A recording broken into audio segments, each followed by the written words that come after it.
strong would hyruiniguarn be if he survived the events of the Wrath of the Dragon movie? And by the way, this art is from Dragon Ball Naruto crossover. Let's move on. Going into this, since there's not a lot to work with, we're going to go with two versions. One, because I found a GT artwork that I liked, and we're going to do two alternate paths. We're going to do one with Super, one with GT, and go forward from there. So let's move on. Basically, if hyruiniguarn survived, this time Goku's Dragon Fist would not have killed him, but instead absorbed him and evolved him into this thing, because the key dragon is a dragon, and hyruiniguarn, I think, is classified as a dragon. We're going to roll with that because why not? Anyway, he turns into this thing and manages to absorb the Z Fighters and then blows up the planet after absorbing its energy. Kind of like the Tree of Might.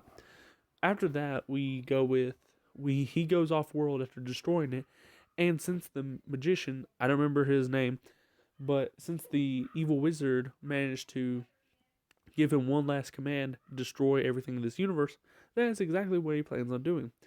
Eventually, Beerus wakes up and he's like, why is all these planets gone? hyruiniguarn is a powerful being, but he is not Beerus level, nor is he fast enough to go to every planet. So he's been doing it slowly. About a quarter of the universe's population has dwindled. Beerus then hunts him down with the help of Whis and gets into an altercation with him. Beerus cannot kill this thing, and Whis can't intervene. Beerus can't kill this thing because he can't hit him. He even tries Hakkaiing him, and hyruiniguarn counters. So Whis manages to help him just a tiny bit by giving him some extra power, and he stuns hyruiniguarn, and Beerus knocks him out. He can't kill him because as soon as he would try, his body would instantly wake up and react. So they seal him away in the bottom of the universe, kind of like an ocean. They seal him away there, and that's where hyruiniguarn turns into a cocoon. Beerus travels to Namek and the Kais and decides to use the wish orbs to bring back everybody and repopulate the universe, since Beerus has one of the lowest mortal counts in the multiverse. So while that's going on, there is no Universe 6 tournament. Zamasu actually becomes intrigued by hyruiniguarn, and he will set up the big altercation in this.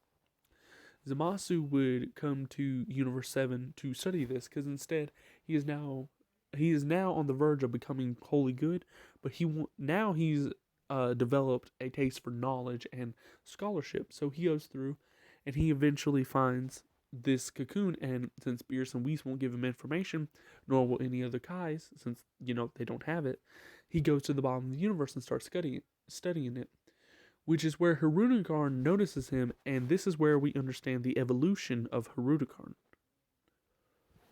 After this, he manages to get a hold of Zamasu and implant something that would open the cage, which he then absorbs Zamasu, and all this built-up power causes him to evolve into this thing, another version, and just tears through the entire universe, coming after Beerus.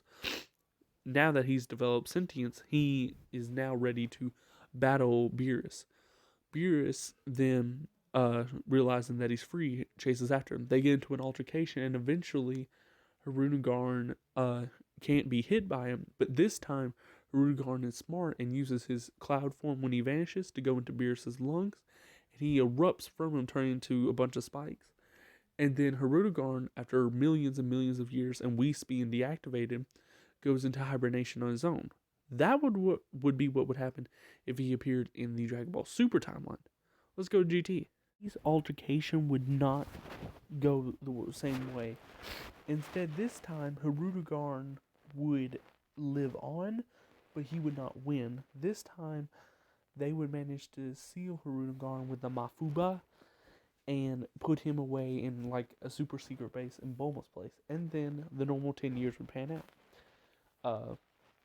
Goku would run into Baby, he would run into Super 17, and that's exactly where it changes. Super 17 would then attack Capsule Corp, and which would cause the place to get damaged, and the followers of Dr. Gero will see this as an opportunity to please their master, as since 17 is a creation of him, they figured that bringing back a force that could kill Son Goku would be another way to prove their loyalty to the Red Ribbon Army.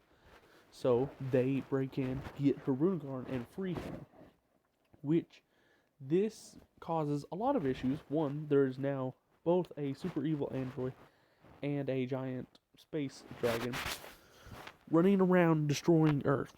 And Vegeta don't have Super Saiyan 3 at the time. So that's even better. However, this time, hyruiniguarn, when he does run into the Z Fighters, his smoke gets absorbed by the Hell-Earth rift and is sent to Hell. And then, at first, you think that's the end of it. Oh no, my dear friend. The rest of the Super 17 saga plays out as normal. Then we get to the Shadow Dragon saga. This is where things will change. Goku and Vegeta had just unlocked Super Saiyan 4, and they power up and they shake the Earth, which is like the Earth's quivering because it's scared. Which causes some rifts to happen. Dr. Gero then creates a device, a imperfect one, but one nonetheless, with Mew's help. They implement Baby, Cell, and now hyruiniguarn, who was trapped in Hell. He then emerges as Goku and Vegeta get ready to fight Omega Shenron for the final time. This being shows up. They initially planned on fighting. However, Omega kept sidelining this Cell and so on and so forth.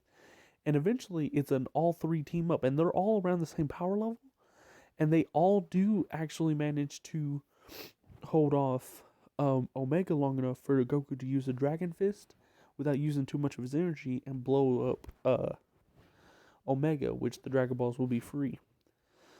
The characters are now all drained of power except for Goku and Vegeta, who use Super Saiyan 4, Cell, and then we get into an ultimate battle to end all battles, the ultimate enemy.